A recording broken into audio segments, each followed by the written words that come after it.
We're in the former Keysville High School, Keysville, New York, where there's a meeting this morning, a conference of the Northern New York American Canadian Genealogical Society. It's the 10th annual fall conference, and it's the 16th of October, as you can see from the screen. It's Saturday, and there's going to be a welcome just about this time by Marie Jeanette, the president of the society, and then there'll be a talk on local and state government records in doing research on local and or family history by John Lazuk. He's currently the Region 4 Advisory Officer for Local Government Records Bureau of the State Archives. His area normally covers 11 northern counties, but he has covered others as well in the state, all the way from the capital to Lake Ontario. His job is to advise local governments on keeping their public records. He served on local government archivists for the state of Oregon. He's also worked for the Montana Historical Society. John has a master's degree in history and has taught classes in local history, historic preservation, and genealogy at community colleges. He'll be the first speaker. There's over 40 people at the conference, just about ready to get underway. On the screen, Marie Jeanette, president of the society.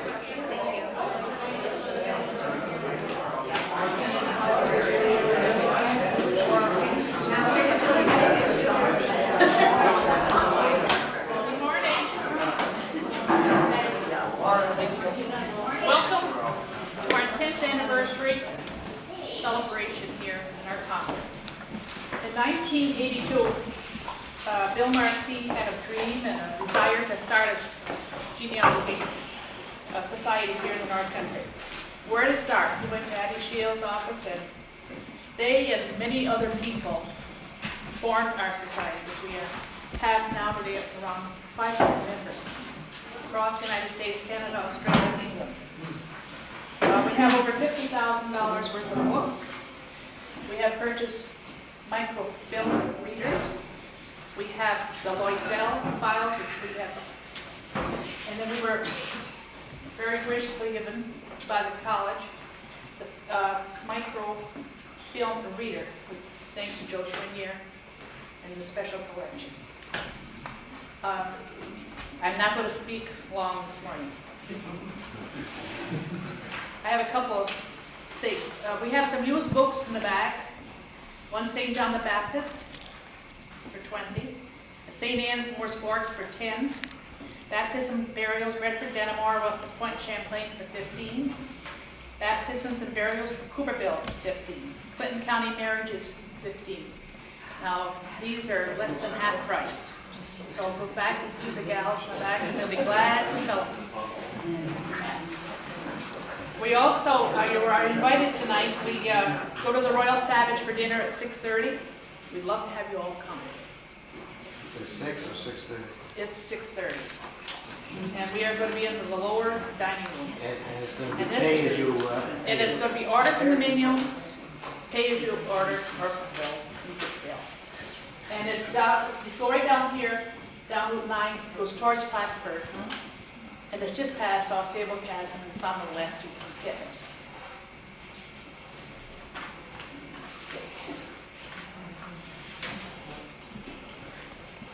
This morning we have John Lazuk. He's currently, he lives in Albany area, and he is, he was previously has served as local government archivist for the state of Oregon. He also worked for the Montana Historical Society.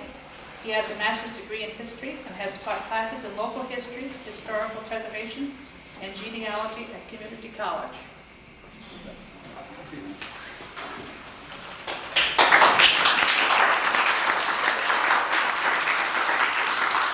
I want to thank Marie and thank the Society for having me today. I really appreciate it. I've got some handouts, and I don't know, I didn't obviously bring enough. I have about 30. You want to? Oh, yes, all from our society. If you're a couple, share. Take one. And if you are from where I can get a copy to you, just don't take one and I'll make one and give it to you. Now, what I'd like to talk about today is a broad overview of using public records, and particularly local government records, in your genealogical pursuits. And even more than genealogy, what I like to call family history, because that's really what genealogy is. I was trying to do a title for this one, and it was hard. It was either between mining gold or rolling the dice, because using local government records doesn't always work. It's something that you're probably hearing me say again and again today. However, at times it can be a wonderful, wonderful experience. You can find things that you never thought before. You will find things that are so confusing to you, you'll say, why did I even bother coming in here to begin with? And that's just the way government records are. Now, I'll try to get into a little bit about that in a bit. So what I'm going to do is I'm going to give, first of all, a brief background of who I am and what I've done, and all through my different experiences as a historian, as an archivist, as a records manager, and then go into a little bit about how to research your ancestry, and talk a little bit too about the popularity and why it is so important. The genealogy is such a growing, such a growing field. You know, while traditional history classes at colleges, the enrollment declines, for specialized classes like family history and genealogy and historic preservation, they're going up. Because people now are beginning to think more about who I am, what am I doing here, who are the people before me, like something like this. And so you get more and more interested in it, and that is very good. And again, we'll talk a little bit more about why that is and how that has helped us to begin with. Now, I'll also talk, like I say, about government records, and the thing I will be mentioning also is the fact that government were created by the people, and the records they create are functions of that particular type of government. So that does not necessarily mean the type of things we are looking for are going to be found in a government repository or every government repository. That's something to keep in mind. And even if they do have the record, in many cases, they can't get a hold of it. And it's for a number of reasons. In particular, it's just simply that the poor people are doing so many other things, it's hard for them to take the time to go and find things. So even if it's there, they may not even know it's there. And I can, from personal experience alone, I've been up here in the North Country now for 3 years. 2 of those years was in Plattsburgh, and now I'm down in Saratoga Springs. One of the things that I'd walk into a village or a town, into their vault, and look around, and I'd pull a book out, and lo and behold, it might have been the first minute book of that town or village. And nobody knew it was there, because nobody had bothered to go in and look in the stacks. And the thing is, because those people are so busy doing other things. I mean, they're doing their jobs. Now, one of the things that the state of New York has done, and it's similar to other states in the Union are doing, is that they are designating now people within the government as records management officers. Those people are responsible for the records. That is a help. That is a help. But also the help here in New York is that we do have a grant fund which allows local governments on a competitive basis to apply for monies. And as a field rep up here now, well, for 3 years, I was the field rep. It's awful hard sometimes to get North Country people are wonderful. I love the North Country. And the thing is that it was hard, though, for me, particularly my first year when I was going around to the different things. Addie remembers when I walked in talking with her, and we discussed, what we're trying to do with some of the governments around. It's tough to get people moving. Though I have to say, for one thing, I think that from the first year before I showed, and then the second year, we showed tremendous thing. Between Franklin and Essex and Clinton counties, there's probably been $1 million put into the local governments to improve their records. So that's pretty good. Anyways, so, part of it is that not all governments, though, have that kind of intellectual control. We got to keep that in mind. And the other thing is, too, is that we need to be patient when we do talk to people. It's, again, the problem of they simply sometimes do not have the time. And we need to be kind of sure about what we want to do. So anyways, I'll give you a little background. Some of the lessons I've learned through the years. One of them, and this is something that I think everybody starts when they do family history, they start with an oral tradition.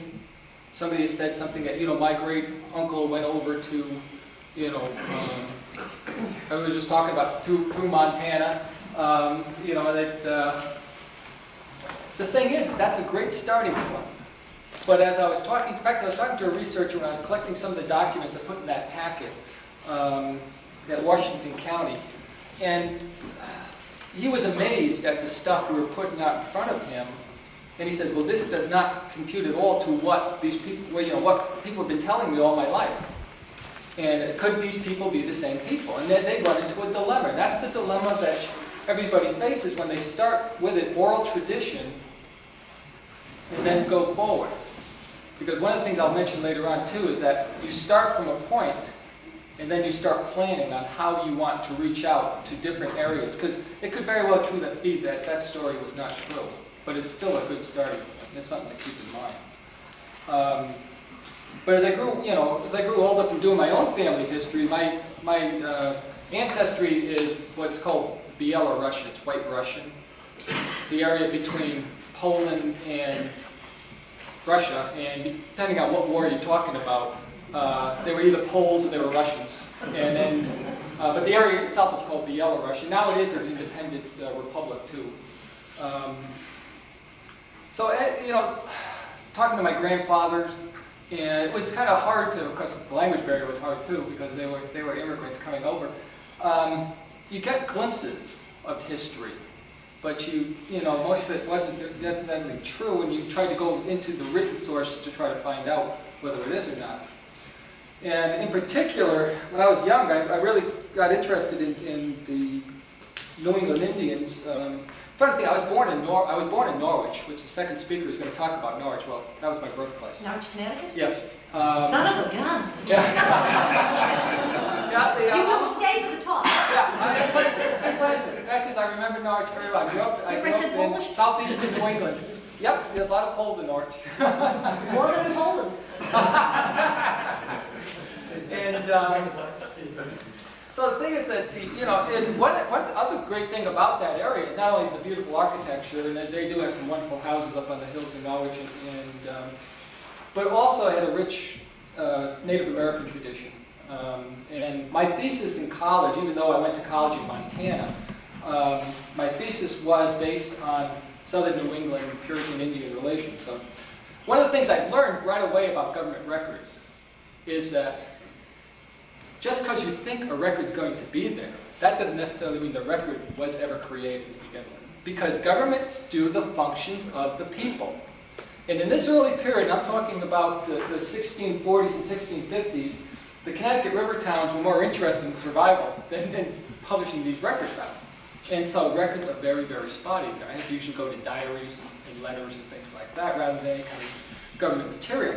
But that lesson kind of kept me going through the years too, because when I got into other things, and I also was, when I got out of graduate school, I became an archivist, a university archivist, kind of Joe's kind of a thing.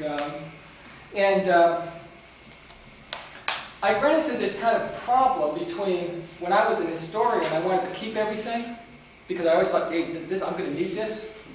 But then when I became an archivist, where am I going to put it? Where's the space? And there's a dilemma there. And that you got to remember, too, as a researcher, that dilemma occurs. So in many cases, even though you hope something is there, for one reason or another, it's not going to be. Keep it in mind, particularly when you talk to reference, you reference librarians, special collections librarians. And Joe, again, could relate to this. I'd have people walk up to my desk and say, well, I'd like something, give me everything you got in the state of Montana. And I look at them like this. I'd say, be my guest. What could you say? The thing is, and this lesson, and again, I used to work the reference room in the Oregon State Archives. And we had the same problem, even though we had more intellectual control there. In fact, you have to really, when you go into a reference room, you really need to be specific about what you're looking for. And then if they say they don't have it, then you go into your alternatives. You don't throw everything at them right away. Because what happens when anybody throws anything at you right away, you tend to push it aside a little bit because you don't know if you want to take it all on. And it's a good lesson, and I know when I was doing my continued research, and to this day, I always try to kind of coax into a situation. Now the other thing with local government records, and I mentioned this now, and I think some of you probably have gone through this, when you're researching, you may find something that you don't want to know. So think about that. Now remember that this was my first experience with this, was again in Missoula, Montana, at the University Archives. We had some old records from the Missoula County, which is the immediate area. And we had a very influential patron, actually. She always gave us money, which was good. She needed money. So we were going, I was helping to do some research on her family. And we were going through some of the court records. And lo and behold, we found her uncle, her great uncle. He was hung as a horse thief.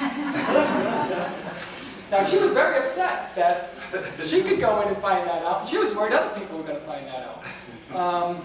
And that's kind of the dichotomy of doing your family research. You may not find everything you want, and we certainly couldn't close that record down because it was an open record for people to do. So, warning, if you do find things, you may not want to know about them. There's a good story. I was just talking to a genealogist last week about one of the prominent Essex families, Essex County families, and apparently one of the ancestors, migrated to California to the gold fields in Eureka and became a notorious madam there. And that's that kind of stuff is, people don't really want to talk about these kind of things, so be prepared. The other thing, again, I also did historic preservation work, and at the Historic Society in Montana, what they call the SHPO office, State Historic Preservation Office. So I had to do a lot of research into local government records to research buildings and things like that. And I really did run into the fact that even though we had published guides, we had like the WPA guides from Montana. Here we have the Cornell Red Books and things like that, where these guides say, well, these records are there. You got to remember, just because they say the records are there, that doesn't necessarily mean they are still there, particularly the date of those directories. So watch those directories when you do use them. Because in many cases, the material could have been lost, misplaced, the material moved and the stuff was left behind.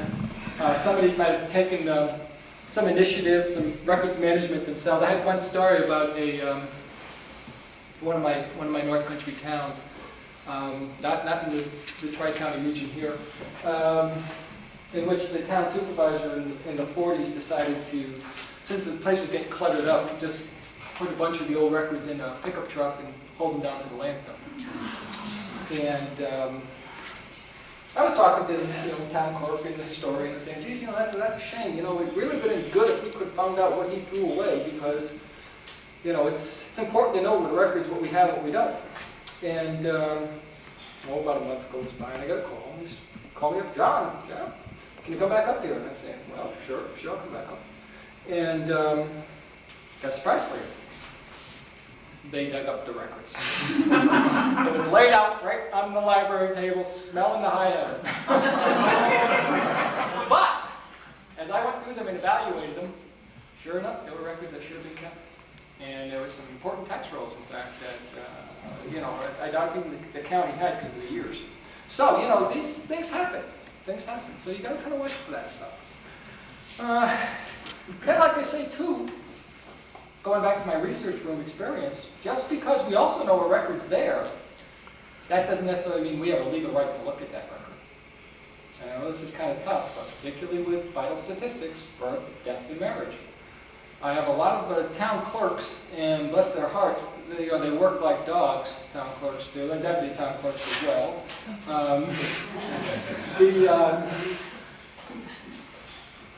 It's hard because the state puts restrictions on public disclosure of some records. You know, the laws get passed. And in this instance, for those vital statistics, it's 75 years for marriages, 50 years for marriages, 50 years for death, 75 for birth. Now, there's even a birth and death index in Albany, which you can access, and I'll give you the numbers to call down there and the address and everything else like that. But even that only goes to this year, 1943. Because again, I think 75 or something like that. It depends on which record. 43 for the death and marriages, and of course 75 for the births.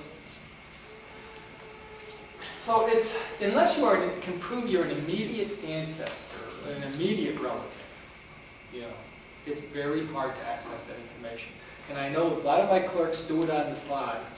And I used to tell them, I said, that's fine, just don't get caught because the health department will raise holy hell. And they do. So, you know, kind of understand that there is a problem there.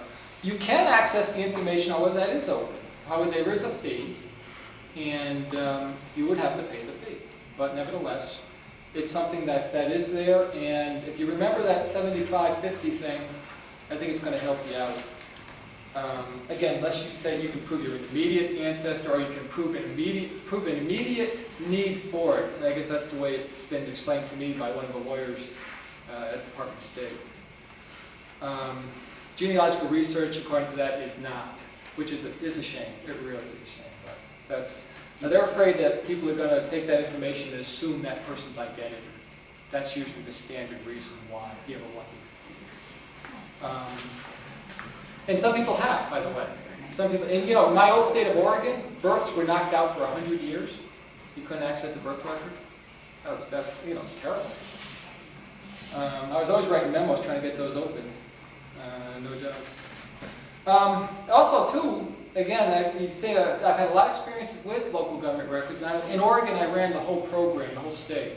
And here I was the regional person for it started with 11 counties, ended up with 15, fluctuated to see how many people were around, I guess, in our group. So I covered for most of the counties from Albany north. 18 total I've covered. Okay, so I know the repositories, some of the repositories fairly well, particularly on the county level. And it differs. Again, the records differ because of those reasons I talked about before. In some cases, they weren't created. In some cases, they were lost, stolen. A fire came along. Of course, everybody heard the fire in Albany that wiped out a lot of the old records, 1911 down there. So things like that happen. And as I went on to become an instructor in genealogy and family history, I found that state to state, and you're all going to do this, things do change. I mean, certain records, they might be here. For example, records that might be in the town, municipal level, town village level here, in another state, maybe at the county level. So you're going to have the right to determine where the records are located. So a lot of this is really doing your homework. Sometimes just sending a letter out to somebody and expecting a reply, it's a real leap of faith. You really should do some kind of research before you make a specific request. In particular, in that request, ask if they need, do you want your money for doing this? Do you need money for postage, do you need money for copying, things like that. Have them sent. They have some kind of rules. They'll send it back to you for the costs and things like that. So keep that in mind. And again, I have to make a plug for my records management officers. I really think that, particularly on the municipal level, but also on the county level, those people work so hard. It's tough sometimes to get that kind of help that you need, particularly if they haven't gone through what we call, records inventory, which I was trying to get basically every town in Clinton. That wasn't a year past that I didn't write every town clerk and village clerk in my entire region about getting one of these inventories done, trying to get a grant to fund them. So. And we've done, I'll tell you one thing, the access to records in the North Country has probably improved 200% to 300% since 1990 when this program started. And that's some of the things that you can see now is that we have, here too, this is the one for Franklin County, which is at least out of the county clerk's office listing some of the records. They know what records they have. This is the one out of Washington County. The one here is in Warren County.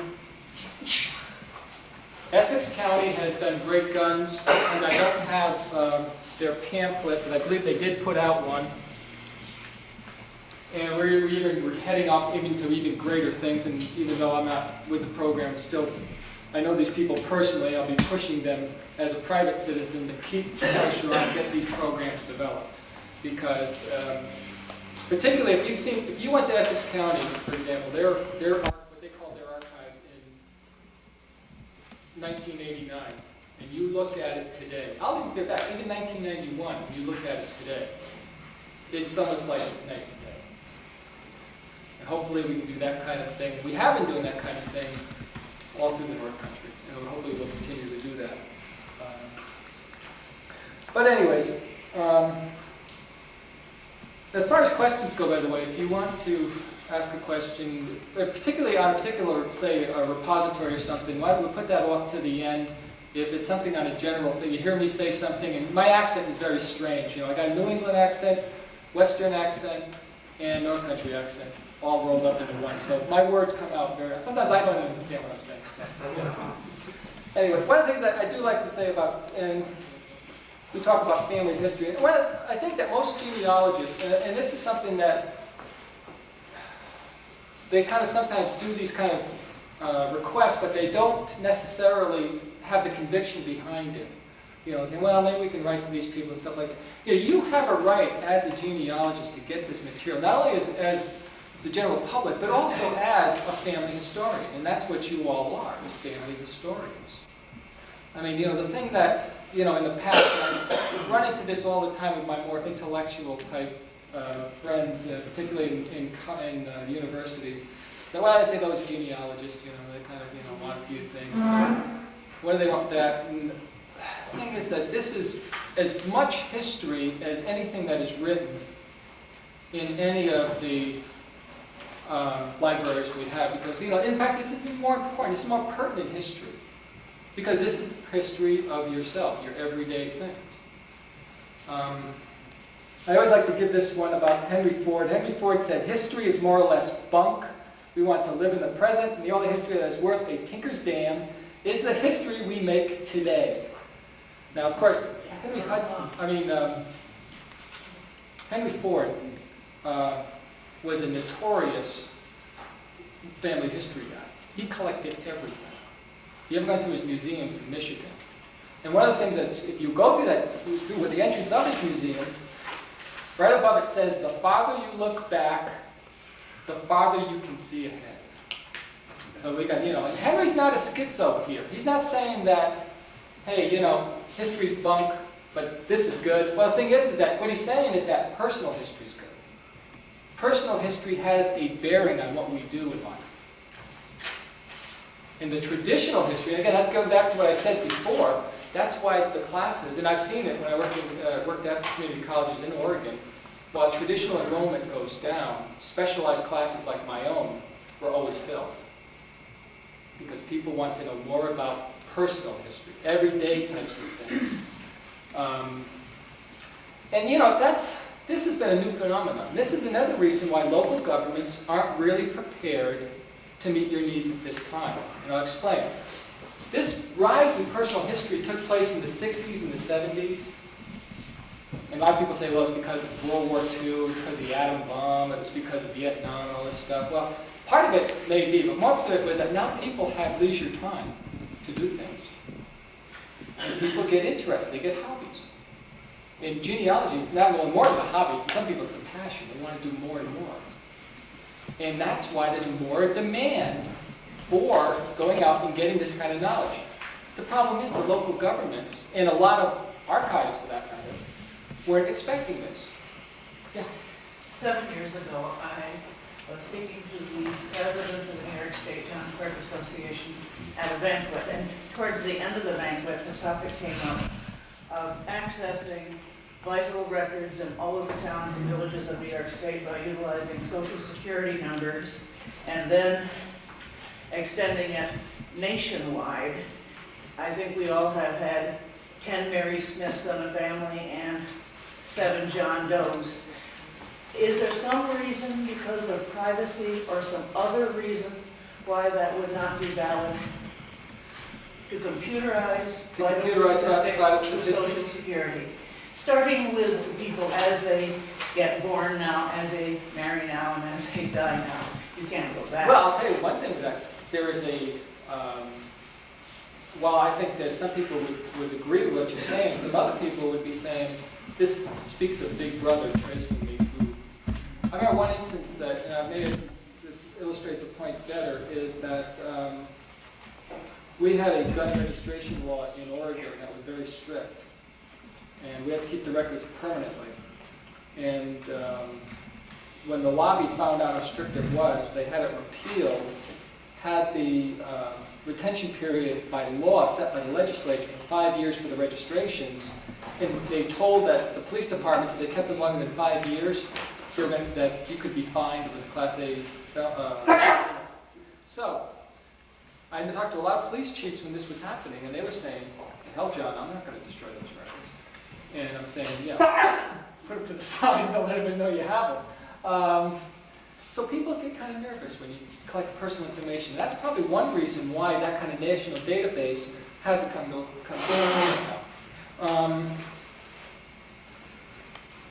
But I think, saying that again, and going back to my point, the reason why I brought up about the rise of social history and the rise of this, is again that now that more and more people are asking for it, and we have the technology now, and that's the other thing I didn't mention. You know, nowadays, it's easier to access information across the country. So local government records in Oregon can be accessed by people in New York if the mechanism is there. And in some instances, the mechanism is being there. People are now beginning to try to put a network together, and they do it by computer. The fact is, they do these, what we call land systems, even within a community. You know, one of the things that we tried to do in Oregon, but it's the capital city of Salem, was that we tried to link all the records repositories on a single database. We had money problems not doing that. We had everybody willing to do it, just money. So anyways, getting to back to my point, give the local governments a little bit of leeway too, because a lot of them are unprepared for what's going on. I think as genealogy and family history grows, we're going to see more and more people, like the state of New York now, I think, takes a more enlightened approach to how long to keep records officially. They set the retentions, the official retentions for government records, set by the state archivist. And I think I see more and more now retentions getting longer in some instances because of that. Well, they could use it for research. And the other thing great about government records, and I just mentioned it just briefly, is the fact that we can put out these wonderful little curriculum packets really based on records that we can use to teach in schools.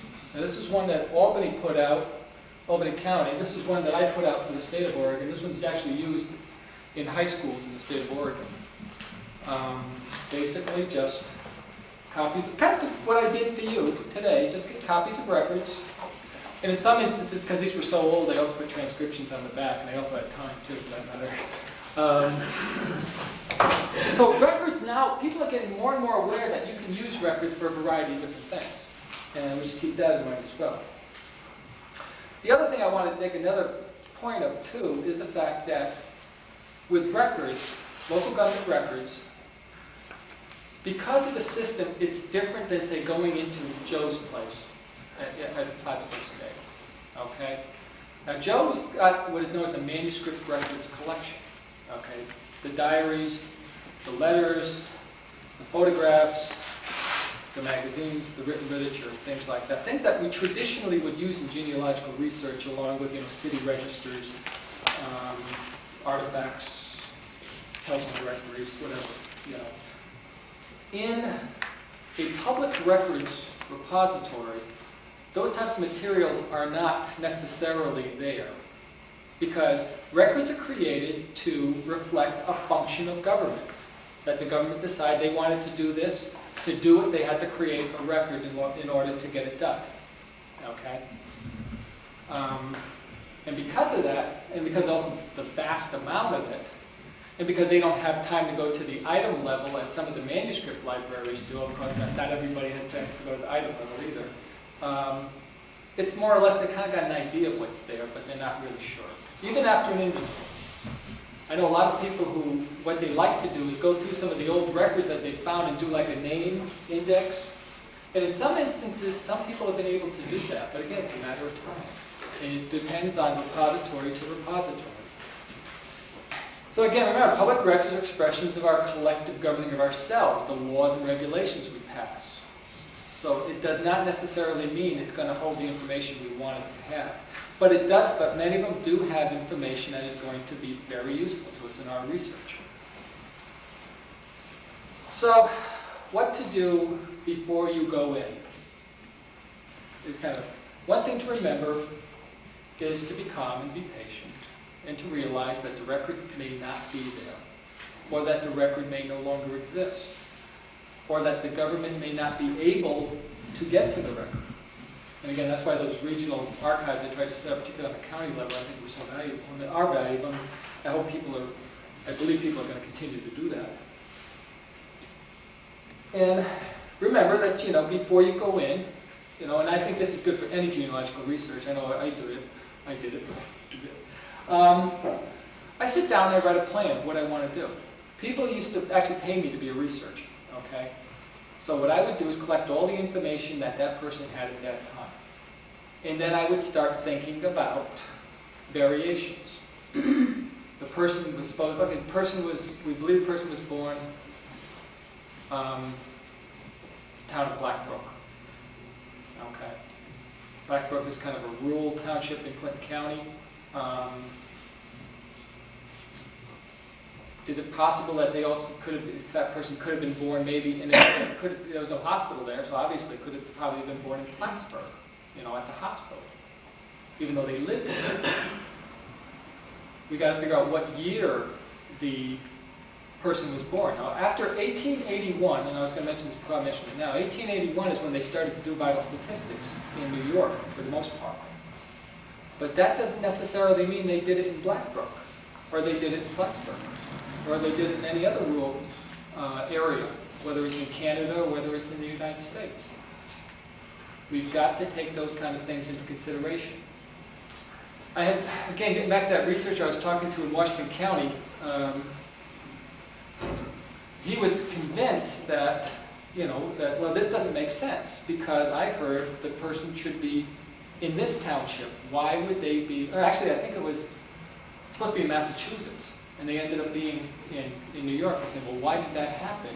And I think it was for a marriage. And I told him, I said, basically, well, people move because of jobs. You look regionally, and you also look towards, you know, the tendencies of the family. And this is why genealogy should be more like family history.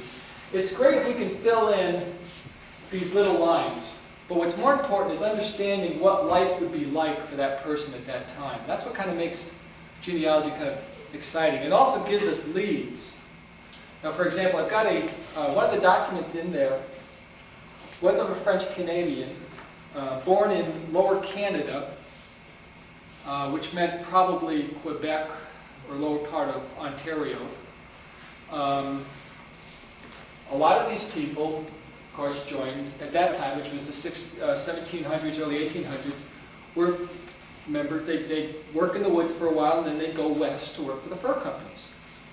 This particular person was actually, and again, I think it's the second or third document in that group, was actually one of the people on the Lewis and Clark expedition. I got the record out of Oregon. And I put it in there to illustrate that at that time, one of the tendencies for people born in that area of Lower Canada was either one, they either worked in the woods, but more likely, they worked in the woods and then they moved west. And then what happened, and again, going back to another document, it's the last document on the page, the group of handouts, that's another tax roll from Oregon. It was from the town of Champoeg. Now, Champoeg was a French-Canadian settlement, basically, of people who had migrated west, worked for the Hudson Bay Company. When the Hudson Bay Company was dissolved, they settled in the Willamette Valley of Oregon. However, when the migration of Americans started coming in the 1840s and 50s, Champoeg dwindled. Those people literally went back to where they were born, to Lower Canada, wherever that happened to be. So when you think about looking for a Canadian ancestor at this time, one of the things that would cross my mind would be, what were the migration patterns? What were these people doing? Well, how were they working? And oftentimes, and this has worked, I tell them, why don't you contact this area here and see if they have anybody that dig up this name. And sometimes that works. You can find that that piece of information you're looking for is not here, but actually across the country. So you kind of have to think about this. And one way of doing it, again, is to do that plan, and then as one dead end goes off, you just strike it off your list and go down to the next one and keep on going. So do your homework. Get these kind of directories. There's a lot of them about the state archives. I'll talk about that. This is a new directory now to the guide to the New York State Archives records. This is new. Most of the libraries are picking it up. Here's a directory, though, a simple directory for our area, put out by the 3 Rs, North Country 3 Rs in Canton. And I was talking to the director, and he says that they'll probably update it here fairly shortly, or try to.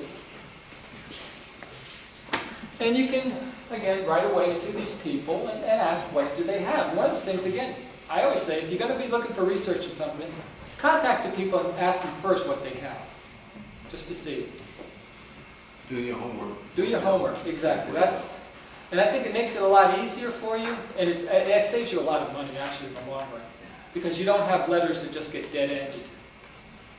I gave a talk on that last year. Do your homework before you go. Absolutely, and you're right, Bill. Absolutely. It just gets so frustrating sometimes. I've been frustrated. Because then you can ask specifically what you want. And that's the easiest thing. A reference librarian, a reference archivist, a town clerk, a village clerk, somebody working in genealogy in a county, the thing that they would love if you ask them a direct question. Saying, do you have this particular record or these records? That's the thing that'll get you going. And the other thing is, keep moving, be calm, don't get frustrated, just keep going. And perseverance is the whole thing with genealogy. Too many people dead end, they say, okay, I can't find this, forget it. And then maybe 6 months later they pick it up again. You know, those kind of things that, keep going, it can get done, it can get done. You also got to have an open mind, because things may not be the way you think they're going to be. Absolutely. That's just like I said, just like the person who found out that their great uncle was a horse thief. Anyways, I'll give you some addresses now as far as just state records. State records, I'll say one thing about the New York State Archives. They do not have local government records. They've been trying to actually purge their local government collections, and one of the things I've been doing has been taking records to the different towns that were there. The state archives, the number to call is, of course, 518-474-8955. And the address is New York State Archives, Research Services, room 11D40, Cultural Education Center, in Albany, 12230. Now they would have a lot of the things that would, again, pertain to like the military department records, canal record, Erie Canal records, a whole group of things. Again, I can go through some of that later on. They actually have a nice little handout too. John, can you repeat that address? I certainly will. It's, A little more so. I'm sorry, New York State Archives, and you can use their acronym of SARA, S-A-R-A. You'll get there. Research Services, Cultural Education Center,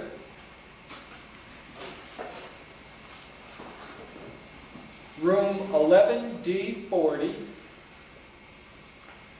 in Albany, 12230.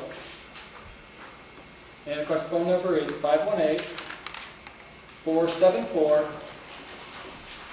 8955. Now the other one I'd like to give you, because I used a lot, particularly with land records, is the National Archives regional branch. And our regional branch is in New York City. And so that would be National Archives, Northeast Region,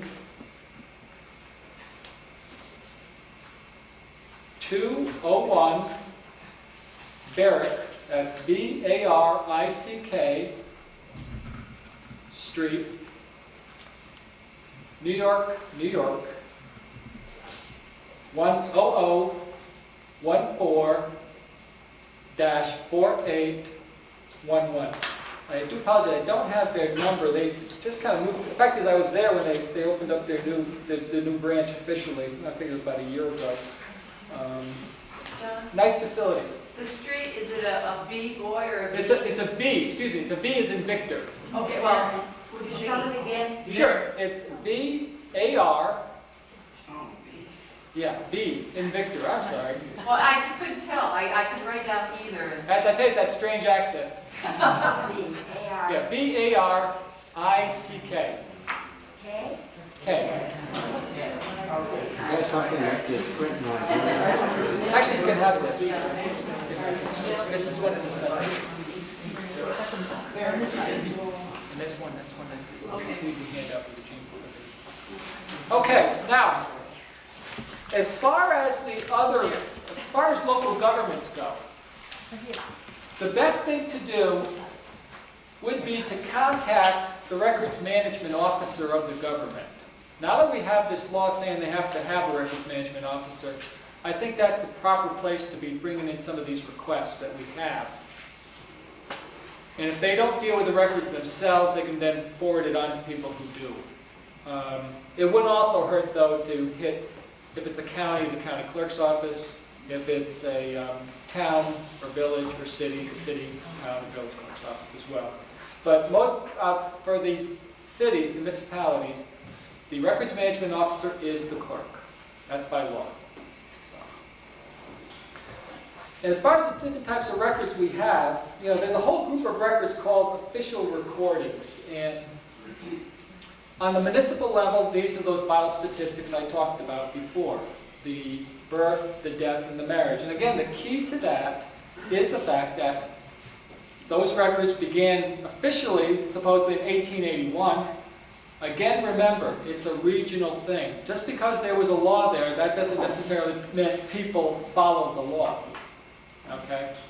They had a grace period, they didn't find it good. Yeah, but to be honest with you, they didn't even. Yeah, it depended on who was, just like it is today, it depends on who is in office.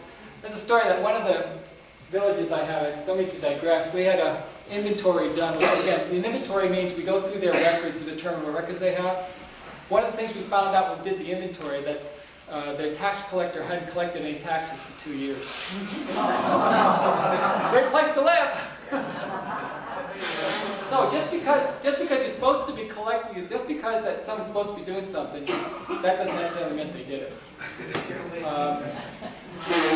Now, the vital statistics, you also can get the material, and again, what we're talking about is really the local registrar, which again usually is in the municipal office, the clerk's office, sometimes that's the case.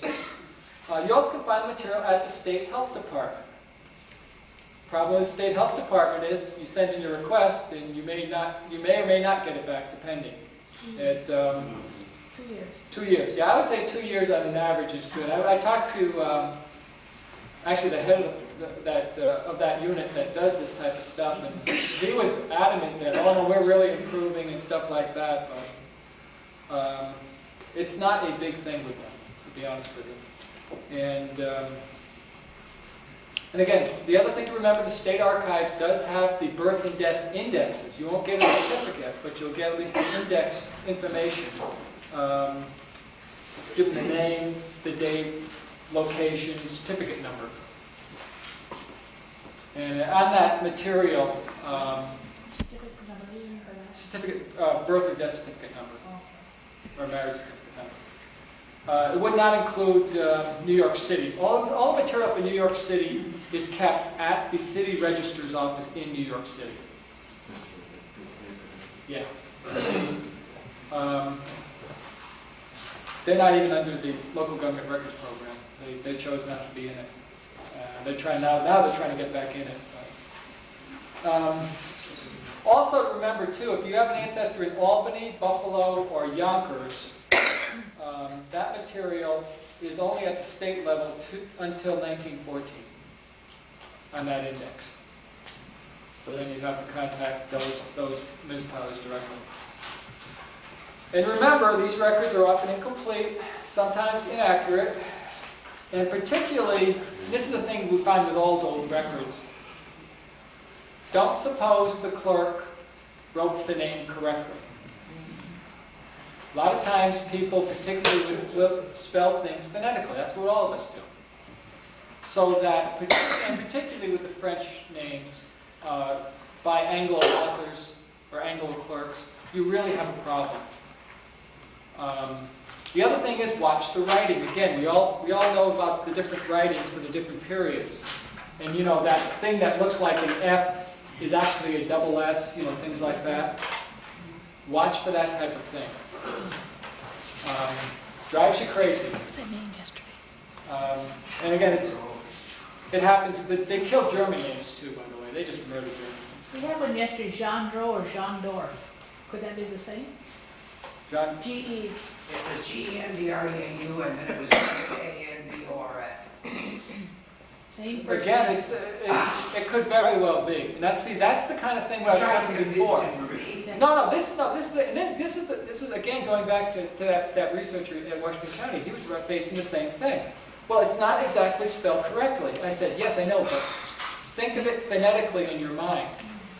And how close does it match up? First name is a site.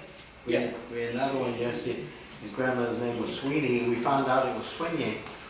It's very, Oh, yes. very well. Again, the thing is that it's particularly tough. And I know that this is why I was saying about They're Irish. rolling the dice. You know, again, here you've got all of this great leads, and then all of a sudden it doesn't make any sense. So that's why local government records are kind of tough to interpret. And again, particularly, I think even in the older records, and considering we're in a rural area, that even exacerbates the problem more. So in vital statistics, at least the official recordings are your best bet. Now there are some other ones you can get at least location information for, and so you might want to look into them. Deeds and mortgages and conveyances, these are kept on the county level at the county clerk's office.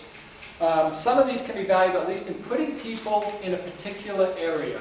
And so when I want to double check on something, I usually look, there's no city register and the paper is not very good, I'll go to the deeds.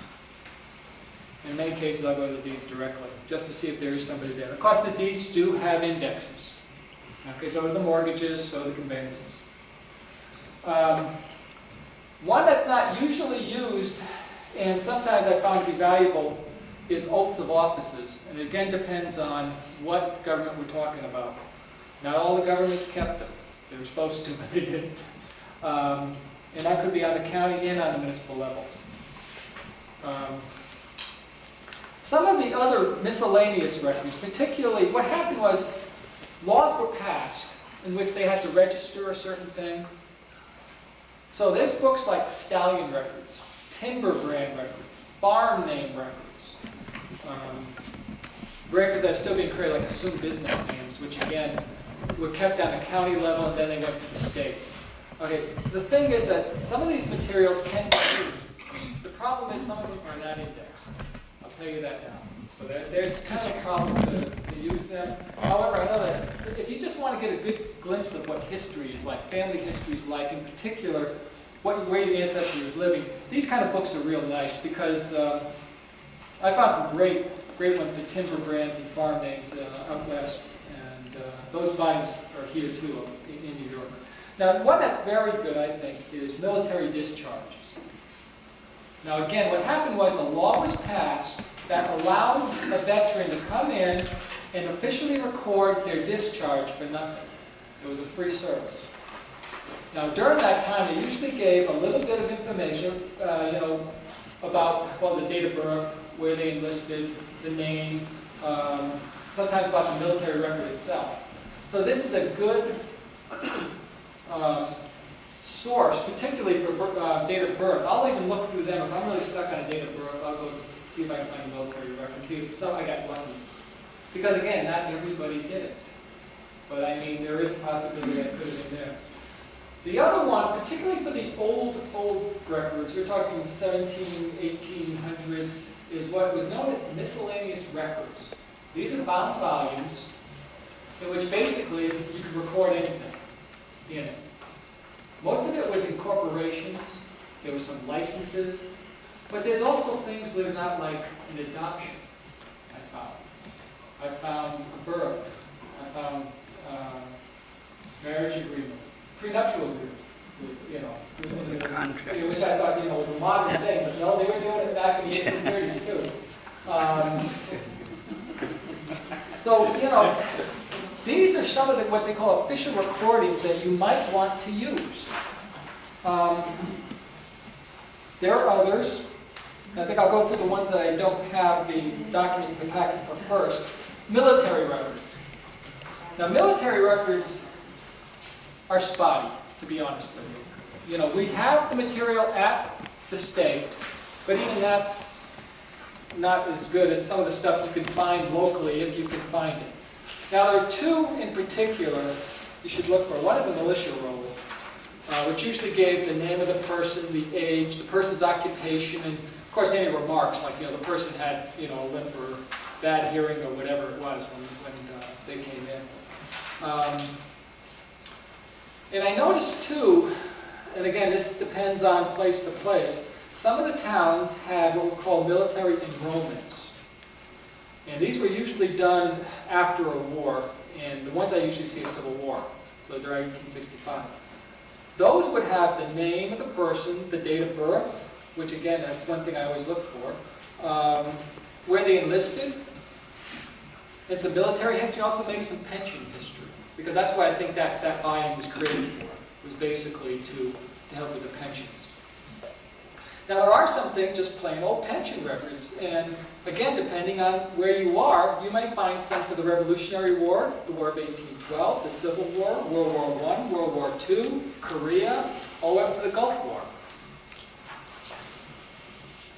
So those would contain some information. I know that the one in Essex County, for example, when we did their inventory, we found I think a group of 25 Revolutionary War pensions, because a lot of the land up here, as you know, was given away to soldiers during the Revolution and during the War of 1812. Although that's part of their pension payoff. Things like election records. One of the things that is really valuable, and I know I had a heck of a time in my old job in Oregon convincing boards of elections about this, was to keep the registrations, because they usually, again, had the name, date of birth, location, things like that. They are valuable records. Is that the old books we had? That's actually, these are the registration cards where the person who's registered to go in. And depending on the location, you would have those people signing up and giving this information. The poll books, which are everywhere, because you have to have the book, will list the person's name, the residence, the party affiliation, things like that. And again, for an area where you don't have a city register or something, that it's a very valuable record. We actually did try to change that so the poll books would be kept, as I told my people to keep. Same thing goes for tax and assessment rolls. Again, tax and assessment rolls are usually used for historic preservation purposes. However, they can be used to locate a particular person in a particular area. And then you can then back it up with other information, like the censuses, for example, or like newspapers and things like that. And I will say that most of the books that will say assessment roll on them before 1920, it doesn't matter what location it is actually the tax roll itself. What they did is they kept assessment and tax information on the same roll. So I've been trying to well, that was one of the problems with our retention schedule. Our retention schedule says the assessment rolls get out after 10 years. And so I had to go around convincing people that no, those are actually tax rolls, even though the book says assessment roll. And that's something I didn't mention. I'll mention to you now. Just because the binding says it is a particular record, don't believe it, because they just used what they had. So that, a record that says it's a journal could have the minutes of the government in it. It might not be a financial journal. So it's things that you have to watch for. We had a person that found their ancestry in a cookbook. There you go. Just because it said cookbook, it had all the genealogy. There you go. The Family Bible is another great one for that too. I used to like it. Well, let's go through some of the material I passed out to. Again, the first one was, of course, the Warren County handout. And again, ask governments if they have this kind of stuff. Because again, it helps you by listing what you have and gives you some kind of idea of what's available. And then you can ask the other questions. Well, do you have this record? Now, the second one was, of course, the naturalization record. This is was known as a declaration of intention, which again, people filled in.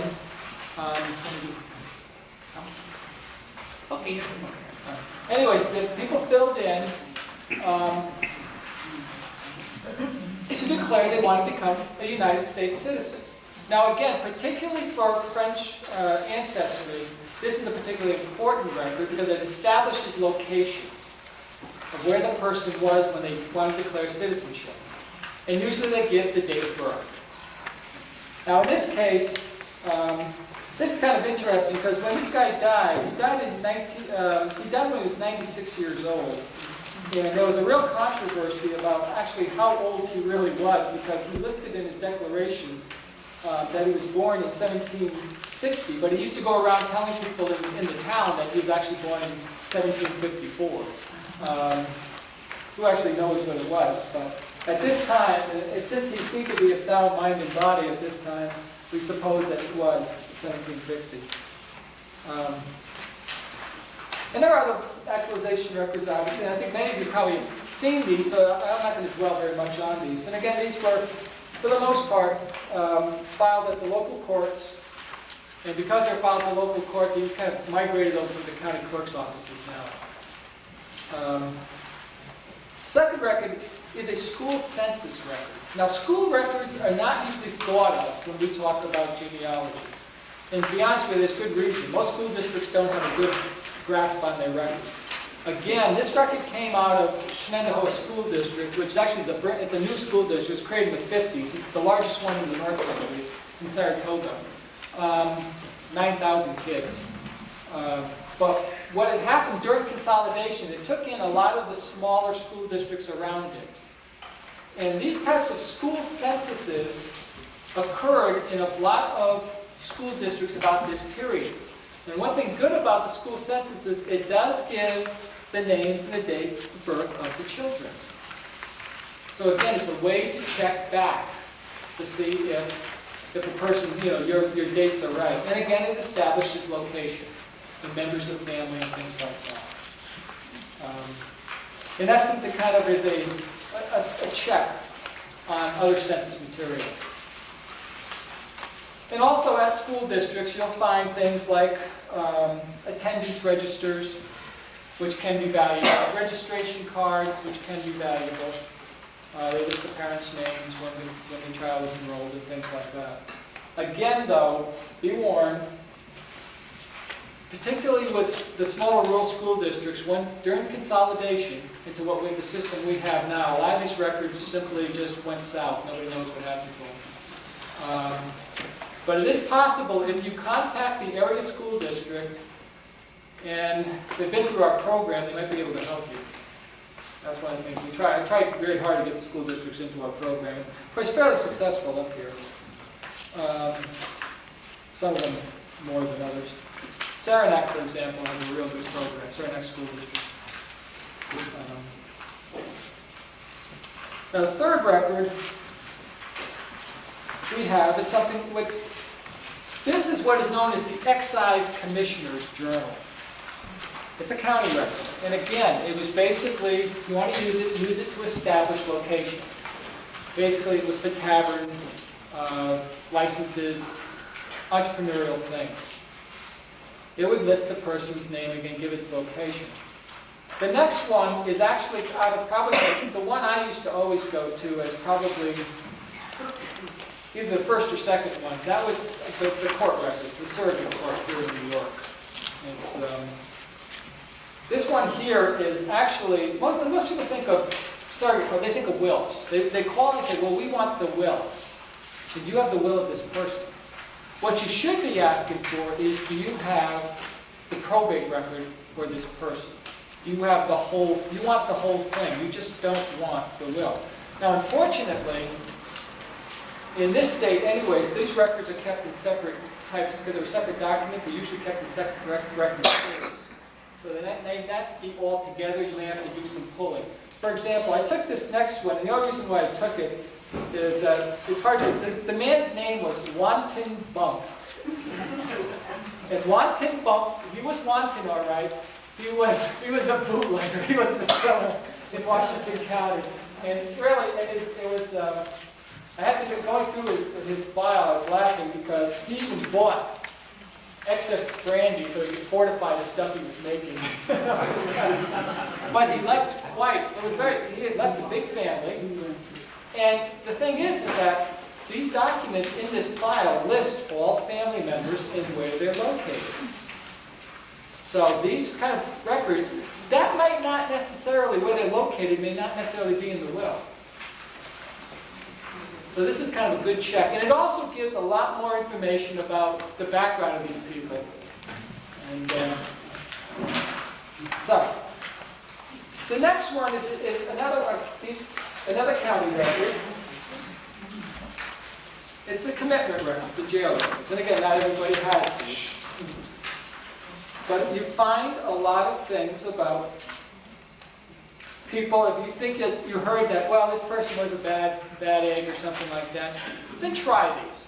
Try the jail records. They do list some interesting information about the people. I'm kind of sorry these didn't come out as well as they could have. But these were taken out of Warren County, and these were basically commitment records. And one thing it does, it establishes the person's name, the age, sometimes the religious affiliation, and gives you more information as you're trying to paste together what this person was. Who this person was. That's the county jail records. Is what's available for the state prison records. Yeah, and those... Because we occasionally when working with the libraries, we've occasionally gotten requests wanting information on someone who was a prisoner at Dannemora, right. Say 1860 to 1880, and I have never been able to find out how to get at that stuff. I think that and to be honest with you, we used to have those records, those inmate records, at the Oregon State Archives, which very well could be that the Department of Justice has brought them into the state archives. There's a prison archives in Albany. There isn't? Yeah, you're right. Actually, you're right. Somebody has told me that. But if a person went to prison, it had to be a felon. Yeah. If he was tried in Clinton County, where would the record be for that felony? Him to go to prison. I've been looking for the guy. Well, as far as the court records go per se, if you're looking for civil and for criminal records, that's one of the problems. It's in the jurisdiction of where the crime was committed, where the judge was I sitting. think it was bigger than because Well- right after he went to prison on the church record, it said marriage invalid. And actually, when I was talking about this, sorry, I don't usually talk about criminal and civil, and the reason why is because those, and again, for those people who work in towns and villages knows, local court records are problematic sometimes as far as accessing them and actually getting to them. The justice could have had them. They have to keep the dockets. They have to keep the dockets of the permanent record. But it's just a matter of access. You know, it's one that I was trying to slip by, but you didn't let me because I was feeling sorry for my clerks. Where would those dockets be? They would be at the local jurisdiction, the town, village city. Call me up, Bill, I'll go there. I have to say, because I remember there's so many up here, I remember when I first came here in Clinton County, I walked into some of the vaults, and oh my gosh, it was terrible. You couldn't see anything. But now those places are beautiful. You know, Champlain's a good example of that. I mean, now there's lots of great. Shazy, oh, how can I think of Shazy? They're all kind of, but you know, so these things are, you know, Beekman Town, you just name it, they're all, once we got in, we got it going. We're doing great things, you know, Schuyler Falls, so. And we're doing it down in Chesterfield and in Willsboro this year. So we're march on, that's it. The next ones, I'll go these quickly, because I know I'm running out of time, is nobody again looks at these types of records, which are basically poorhouse records and health records. A lot of the counties will have what they call the almshouse records. And those are a wealth of information. And there's a series of them here. They could have a card index, they could have the bound volumes. And I won't go into the specific details, but again, it helps to establish where these people are from, where they came in. The other things, going back to the laws, we're talking about registering. And it was these occupational licensing laws that began in the 1880s, early 1890s, or 1900s. And they were for things like physicians, nurses, trained attendees, chiropodists, osteopaths, dentists, vets, architects, attorneys. And the thing is, like for example, in one of them, we see that Martha here, who was a registered nurse, was born in Peru, September 7th of 1872. It's another check on her birth. And of course, the last one I had down, and the French labor, was the tax roll out of Champouille, in Oregon. Tax rolls like this, of course, exist locally on the school level and also on the government. But again, remember when the government was incorporated. Many times, some of these areas were not incorporated. People didn't pay taxes. Some of the other things you may want to look for. State censuses. Now again, remember with the state censuses, you're rolling the dice where you go. Because the Capitol Fire wiped out the backlog of state censuses that were kept in Albany. The only ones I believe they have is 1915 and 1925. For the most part, you're going to have to get lucky and find them locally. And one of the things about these inventories is that's one of the things we're doing now. We're identifying where some of these censuses are, particularly in the county offices. Essex has a good group of censuses, as I believe. I know they have an 1855 one. And basically, these began in 1825, ran for 10-year intervals until about 1875, and then 1892, 1905, 1915, and the last one was 1925. Now, cemetery records. Again, cemetery records are usually a local record. However, some jurisdictions ran their own cemetery. You can check on that. What could be a jackpot, check with the local government historian. Again, you're rolling the dice there. Local government historians basically keep, as Addie will justify, back me up on this, a lot of genealogical material. However, most of it is manuscript. It's clippings, family histories, things that they've been accumulating. But that, again, makes it a nice little source to find these things. The problem is local government historians are, you know, Addie did a wonderful job when she was in Clinton County. Fantastic job. I was very impressed when I walked in there first time. But the thing was, she couldn't have as much intellectual control as she wanted to because nobody has the time. And it's very difficult.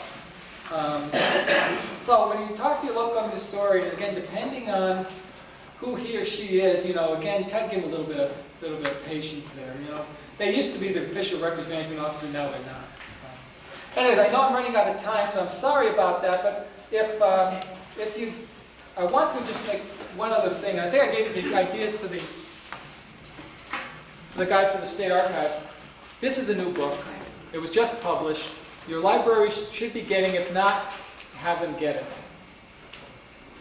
And again, I have to apologize for talking so much. Should we pay much for our library? By buying one? Yes, I think the fact is, I don't know how much, actually at the time, that they didn't even establish the price when I got that one. But I can, we can look into it. Anyways, thank you very much, and again, I'm sorry it took so long.